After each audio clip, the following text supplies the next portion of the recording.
Merhaba arkadaşlar. Bugün Asklepion'dayız. Pergamon'un sağlık merkezi Asklepion. Dünyanın ilk sağlık merkezlerinde. Gelin hep beraber buraya gezelim.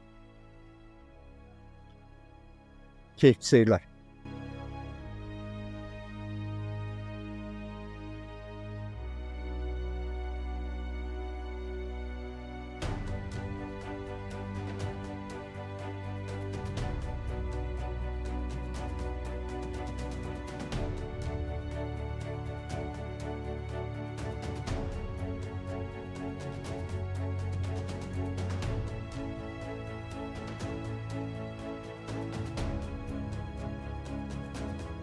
Merhaba arkadaşlar. Bugün Antik Şehirler serimizin 45. bölümünde Anadolu'nun ilk sağlık merkezi olan Pergamon Asklepion'dayız. Keyifli seyirler.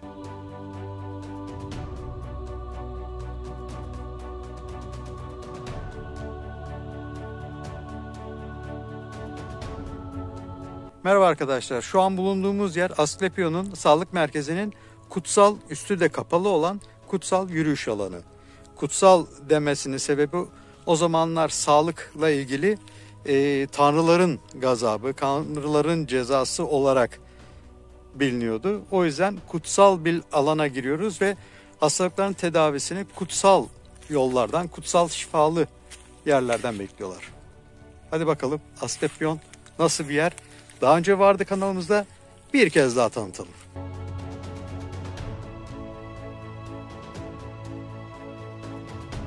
Asklepios adı eski Grek mitolojisinde sağlık tanrısı olarak yer almakta. Asklepios, ölüleri diriltme gücüyle dahil birçok özelliğe sahip yetkin bir hekim olmuştur. Asklepion olarak bilinen tedavi merkezleri de Asklepios adına yapılmış tapınaklardır. Asklepion'a inanarak gelenler burada şifa bulmak, tedavi olmak ve her şeyden önce temizlenmek amaçlı olarak bu şifa merkezlerini kullanmaktadır. Bu önemli sağlık merkezi antik dönemin 3 Asklepion'u, Epidaurus Asklepion'u Korint Yunanistan'da, Kos Asklepion'u İstanköy Kos Adası'nda Yunanistan'da ve Pergamon Asklepion'u İzmir Bergama Türkiye'de. Sağlık açısından yıkanma, temizlenme ve su ile tedavi yönteminin de kullanılması nedeniyle Asklepionlar genel olarak kaynak suları veya nehir kıyılarında inşa edildiği görülmekte.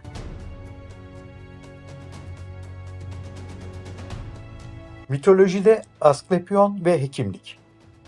Hastaların tedavi edildiği ilk tedavi merkezleri olan Asklepion'a inanarak gelenler bu şifa merkezlerini tedavi olmak ve her şeyden önce temizlenmek amaçlı olarak kullanmışlardır. İyileşme amaçlı olarak Tanrı'ya dua edildikten sonra bu merkezlerde yatılır ve görülen rüyanın yorumlanması yanında telkin yolu ile tedavi gerçekleştirilirdi. Şifalı kutsal su ve çamur banyoları, yararlı otlarla yapılan ilaçların yanında müzik, törenler ve temsiller de tedavi yöntemleri olarak kullanılırdı. Böylece gelen hastalar hem bedensel hem de ruhsal olarak çift yönlü bir tedavi sürecine alınırdı.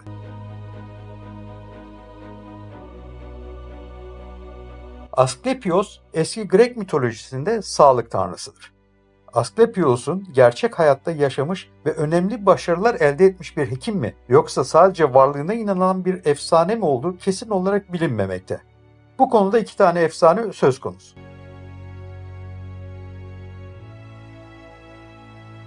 Bu efsanelerin ilkinde Asklepion annesi ölmek üzereyken babası Apollon tarafından annesinin karnından çıkarıldıktan sonra at adam Kairon'a teslim edilmiştir. Doğanın sırlarına hakim olan Kairon, Asklepios'a sahip olduğu bütün hekimlik bilgisini aktarmış. Böylece Asklepios, ölüleri diriltme gücü de dahil birçok özelliğe sahip bir hekim olarak ortaya çıkmış. Asklepion olarak bilinen tedavi merkezleri de Asklepios adına yapılmış tapınaklar olarak efsanelerde yer almakta. Asklepion adıyla anılan ve efsanelere konu olan bu tedavi merkezleri Batı Anadolu ve Yunanistan'ın dahil olduğu geniş bir coğrafyada oldukça fazla sayıda görülmekte.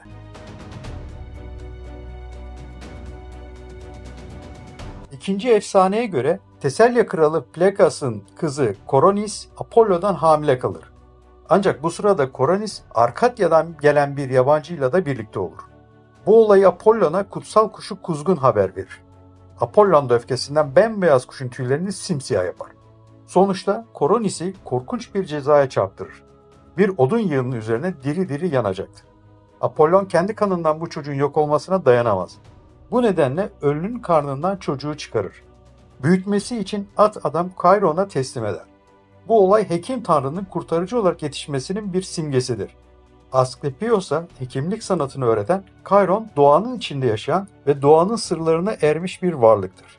Sağlığın kaynağı da doğada olduğuna göre Kairon da açık havadan, güneşten, şifalı sulardan ve otlardan faydalanmayı bilmektedir. Bu iki efsanede de Asklepion'un babası sağlık tanrısı kabul edilen Apollon, annesi Koronis, yetiştiren ise at adam Kairon olarak verilmekte.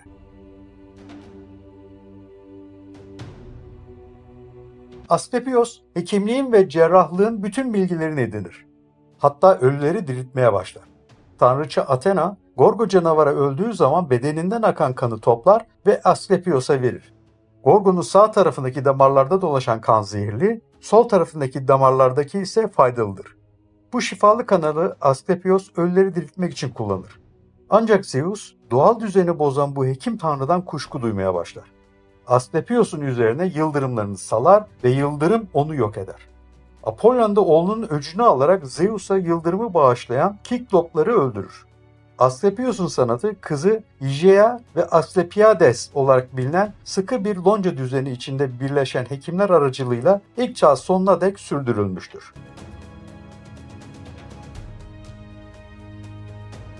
Homeros'un İlyada adlı destanında Asklepion, Truva Savaşı'na katılan iki hekim olan Makaon ve Podalirios'un babası olarak yazmakta. M.Ö. 5. yüzyıla doğru kendisinden tanrı tanımlaması ile de söz edilmektedir. Asklepios kültü kısa süre içinde yayılmış ve bu adla birçok tapınak yapılmıştır. Asklepios'a aften yapılan bu tapınaklar sağlık hizmetleri de vermiştir. Antik dönemin en ünlü 3 Asklepion'unu oluşturan bu önemli sağlık merkezleri şunlardır. Yunanistan Korint'teki Epidaros Asklepion'u, Yunanistan İstanköy Kos adasındaki Kos Asklepion'u ve Türkiye Bergama'daki Pergamon Asklepion'u.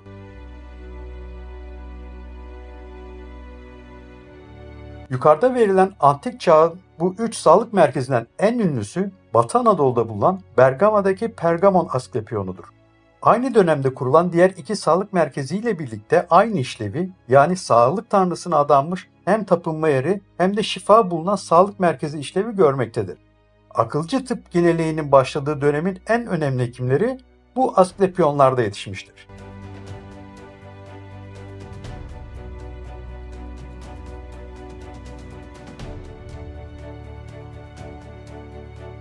Pergamon Asklepionu, Anadolu'nun ilk tedavi merkezi. Pergamon Asklepion Sağlık Merkezi aynı zamanda dönemin ünlü hekimlerinin yetişmesi bakımından bir tıp okulu ve dünyanın ilk psikiyatri hastanesi olması bakımından tarihsel süreçte önemli yere sahiptir. Bölgedeki suların radyoaktif özellikleri insanlar tarafından erken tarihlerde keşfedilmiş ve yüzyıllar boyunca sağlık amaçlı olarak kullanılmıştır. Burası antik çağda engellilerin toplum tarafından kötü ve cezalandırılmış insanlar olarak değerlendirilip dışlandıkları dönemde bile modern bir düşünce ürünü olarak dikkat çekmektedir.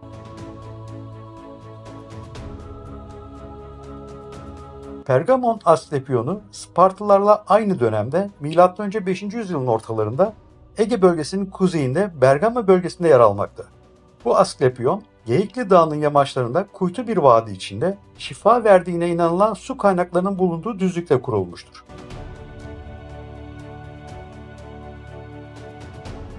Günümüzde İzmir'e bağlı bir ilçe olan Bergama, M.Ö. 7. ve 6. yüzyıllardan itibaren yoğun bir yerleşim alanı olmuş. Pergamon Asklepionu'nun Pergamon'un seçkin kişilerden Aristaikhamos'un geçirdiği kaza sonrası kurulduğu söylenmekte. Söylenceye göre Aristaikhamos'un oğlu Arkias, Pindasos yani Madra Dağı'nda avlanırken ayak bileğini burkmuş veya kırmış. Pergamon'da kendini tedavi edecek birini bulamayınca Yunanistan'a giderek Epidaros Asklepion'unda tedavi görmüş. Tedavisinden memnun kalan Arkias, dönüşte kendi memleketi Pergamon'da da böyle bir tedavi merkezi kurmak istemiş. Böylece M.Ö. 370 civarında Epidaros ve Kos'tan getirttirdiği Asklepiadalarla Pergamon Asklepion'un kurulmasını sağlamış.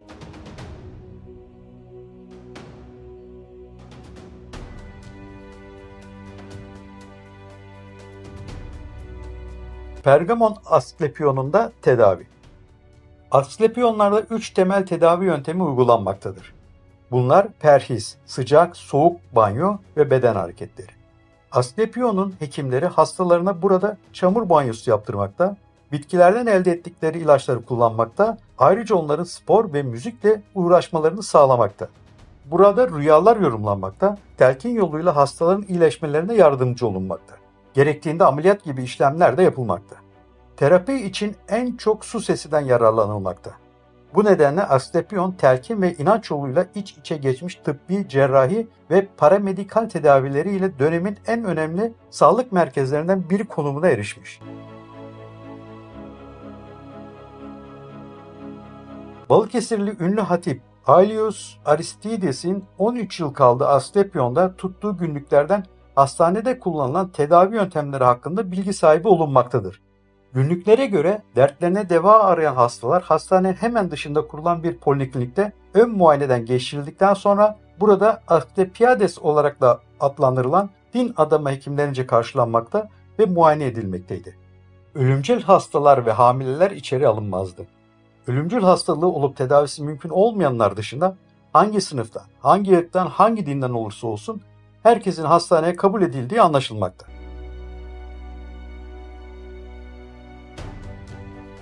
Efsaneye göre Pergamon Asklepion'un giriş kapısı üzerinde bütün tanrıların kutsiyeti için Asklepion'a ölüm girmesi yasaktır yazısı yer almaktadır. Böylece daha kapıdan girdikleri anda ölümden korunduklarını düşünen hastalar kendilerini daha iyi hissetmeye başlamaktadır. Burada bulunan kutsal yol, kutsal alanın giriş kapısına kadar devam etmekte ve hastaları havanın olumsuz koşullarından korumaktadır. Pergamon Asklepion'una giren hastalar ilk muayeneden sonra dinlendirilir, kutsal su ile yıkanıp özel bir beyaz giysi giydirilerek tedaviye hazırlanırdı.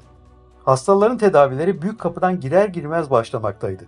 Hastanın durumunun kötüleşmesi durumunda da hasta Asklepion'dan dışarı çıkarılmaktaydı. Asklepion'a her sınıftan halk ve her tür hasta gelmektedir. Buraya gelen ancak tedavisi mümkün olmadığı için giren kapıdan geçirilmeyen hastalar bu sağlık merkezlerine kabul edilmemektedir. Felç, nefes darlığı, mide ağrısı, delilik, körlük gibi hastalıkların yanında hafif yarası olan hastalar da buraya gelmektedir. Gözleri görmeyen birisine bal ve kutsal hayvan horozun kanı sürülerek yeniden görmesinin umulduğu gibi kesin sonuç veren tedaviler yapıldığı da belirtilmektedir.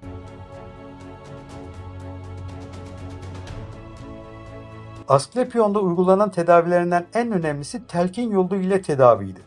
Bu tedavi yöntemi hastaların sağlıklarına kavuşmalarında önemli bir rol oynamaktaydı. Hastalar telkinler sonucu gördükleri rüyalarda iyileşeceklerine inanıyorlar. Sonuçta da iyileşmek için umutla çaba harcıyorlardı. Pergamonlu hekimler Freud'dan 1800 yıl önce yaratıcı rüya yorumlarıyla psikoterapi seansları yaptıkları anlaşılmaktadır. Hastanede özel uykuyla tedavi bölümlerinin olduğu da kaynaklarda belirtilmektedir. Hastanenin girişinden başlayarak her köşesindeki kalıntılar eski çağlarda beyin-vücut ilişkisinin bilindiğine ve tedavide kullanıldığına yönelik kanıtlar sunmaktadır.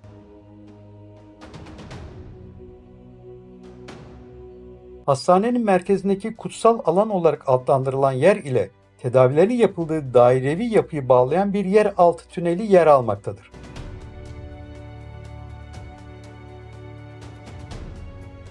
...70 metre uzunluğundaki bu tünelin tavanında düzenli aralıklarla güneş ışığının içeri girmesini sağlayan delikler bulunmaktadır. Işığın dışında akan su seslerinin ve hekimlerin telkinlerinin de duyulabildiği bu tünel sadece korunaklı bir geçit yolu değil, aynı zamanda bir tedavi alanı olarak kullanılmaktaydı.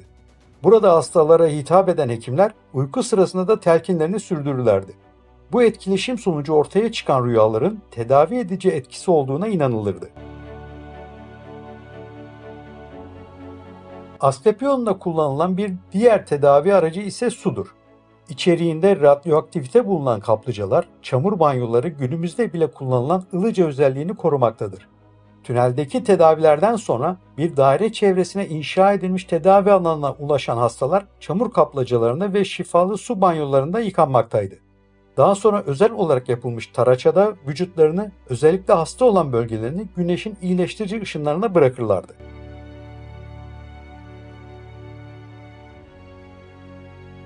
Pergamon Asklepionunun üç tarafı stoalarla ve doğu yönü çeşitli yapılar ile çevrili 110 × 130 metre ölçüsünde açık bir alandır.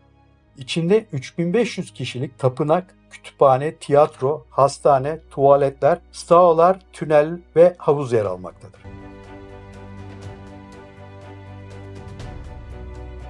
Asklepion'da spordan masaja kadar birçok başka tedavi yöntemi de kullanılmıştır. Sosyal ilişkilerin iyileştirici etkisi, eğlencenin rahatlatıcı yönleri de düşünülmüştür. 3000 kişilik bir tiyatroda sık sık temsiller, şehir halkının da katıldığı festivaller, kermesler düzenlenmekteydi.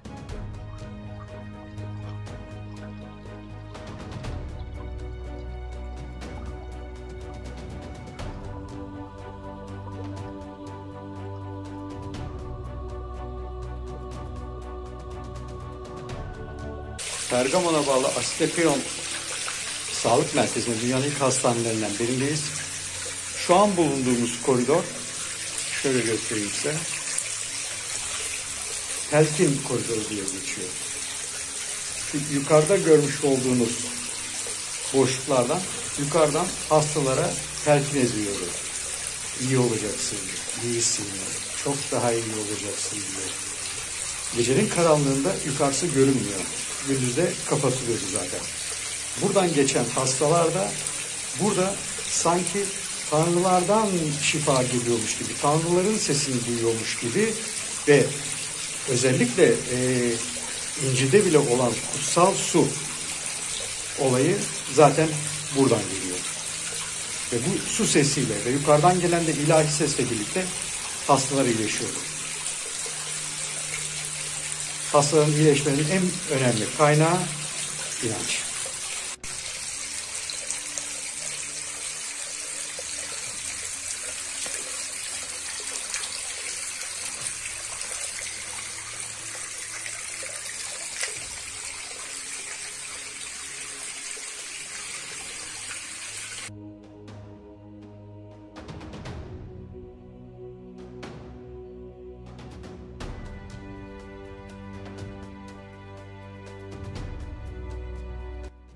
Ayrıca burada akan su, gördüğünüz su, şöyle göstereyim size.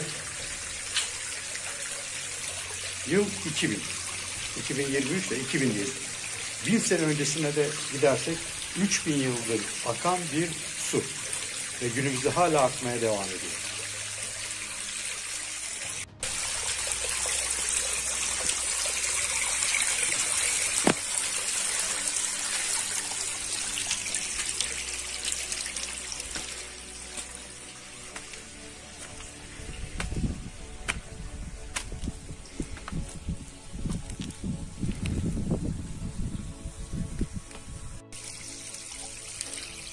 Az önce bahsettiğimiz tünel burası. Hastalar buradan geçerken buranın altından geçiyorlar. Ve orada yukarıda gördüğünüz ışıklar da burası. Burada gece karanlığında aşağıdan yürüyen hastalara hat boyunca telkin veriliyor. Ve şifa bulmaları sağlanıyordu. Dediğim gibi hastalığın da temel kaynağı, iyileşmenin temel kaynağı inanç. Az önceki geçtiğimiz tünel orada. Oradan akan kutsal suyu gördünüz. O kutsal suyun kaynağı da şuradan geliyor. Ve kutsal çeşmemiz burası. Buradan çıkan su şifalı olduğuna inanılıyor. Yaklaşık 3000 yıldan beri bu su akmaya devam ediyor. Ve buradan da aşağıya gördüğünüz merdivenlere gidiyor. Evet. Suyumuzu içelim. Su her zaman kutsaldır. En büyük şifa kaynağı da günümüzde bile sudur.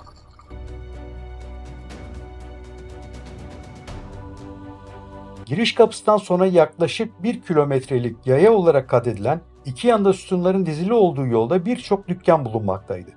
Uzaklardan gelen hastaların ve ziyaretçilerin ihtiyaçlarını karşılamak üzere kurulan bu çarşıda tanrılara sunulacak hediye ve adaklar satılmaktaydı. Arkeolojik kazılarda birçok küçük el, ayak, kulak, daha birçok heykel ve heykel parçaları ortaya çıkarılmıştır. Bunların temsil ettikleri organın iyileşmesi için sunulan hediyeler olduğu düşünülmektedir.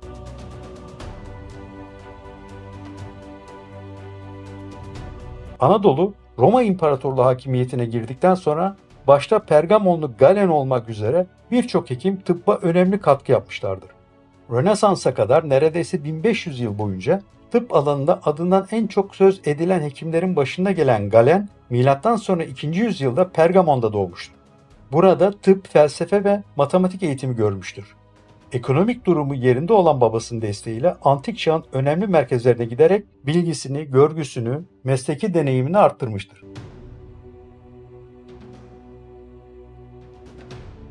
Pergamon'a geri dönünce gladyatörlerin doktorluğuna atanmıştır.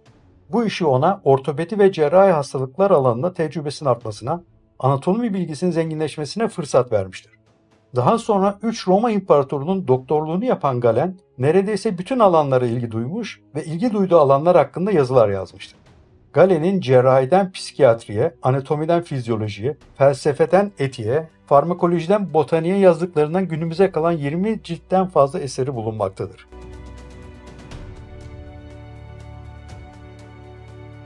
Antik dönemde Pergamon'da ilk kez ameliyatların yapıldığı da tespit edilmiştir. Anadolu'da yapıldığı bilinen ilk tıbbi girişim trepanasyon denen beyin delme ameliyatlarıdır. 10.000 yıl öncesinden kalan insan kafataslarında bilinen en eski cerrahi girişimlerin izleri bulunmuştur.